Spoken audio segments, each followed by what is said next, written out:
નમસ્કાર, તમે જોઈ રહ્યા છો બનાસકાંઠાથી મારો અવાજ. બનાસકાંઠામાં એસએમસીની મેગા પ્રોહિબિશન રેડ. 1.20 કરોડનો વિદેશી દારૂ ઝડપાયો. રાજસ્થાનના ડ્રાઈવર અને ક્લીનર ઝડપાયા.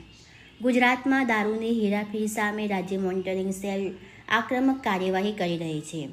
ગુરુવારે બનાસકાંઠા જિલ્લાના થરા પોલીસ મથક વિસ્તારમાં Thara Radhanpur national highway number 27 ઉપર ઉન ગામના ઓવરબ્રિજ પાસે એસએમસી ગાંધીનગરની ટીમે ફિલ્મી ઢબે રનિંગ રેડ કરીને ભારે જથ્થામાં વિદેશી દારૂ ભરેલ ટ્રક ઝડપી પાડી હતી. દરોડા દરમિયાન ટ્રકમાંથી 16,349 બોટલ વિદેશી દારૂ, જેની કિંમત અંદાજે 1,05,12,451 થાય છે. તે ઉપરાંત 15 લાખનું ટ્રક અને 2 મોબાઈલ ફોન અને સામગ્રી સહિત કુલ 1,20,22,661નો મુદ્દામાલ કબજે કરવામાં આવ્યો છે. પોલીસે ટ્રકમાં સવાર રાજસ્થાનના બાડમેર જિલ્લાના ઓમપ્રકાશ આસુરામ કાકલ ડ્રાઈવર અને જીતેન્દ્ર કુમાર ભોમારામ કાકલ ક્લીનરની ધરપકડ કરી છે.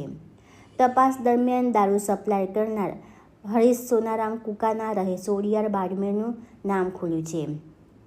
તે ઉપરાંત ટ્રક નંબર RJ14 GA6642ના માલિક ભુજ ખાતે દારૂ સ્વીકારનાર વ્યક્તિ તેમજ લુધિયાણાથી ટ્રકમાં દારૂ ભરાવનાર અજાણ્યા શખ્સો સામે પોલીસે વોન્ટેડ જાહેર કરીને એમની શોધખોળ શરૂ કરી છે. આ સમગ્ર મામલે થરા પોલીસ સ્ટેશનમાં ગુજરાત પ્રોહિબિશન એક્ટની કલમ 65A, 65E, 116B, 81, 83, 98 તેમજ ભારતીય ન્યાય સંહિતા BNSની કલમ 336(2), 336(3), 340(2) અને 54 હેઠળ ગુનો નોંધવામાં આવ્યો છે. આ સફળ કાર્યવાહી PIPB જેબલિયાના માર્ગદર્શન હેઠળ એસએમસી ગાંધીનગરની ટીમે હાથ ધરી હતી. રાજ્યમાં દારૂની હેરાફેરી સામે એસએમસીની આ કાર્યવાહીથી બુટલેગરો માટે મોટો ઝટકો માનવામાં આવી રહી છે.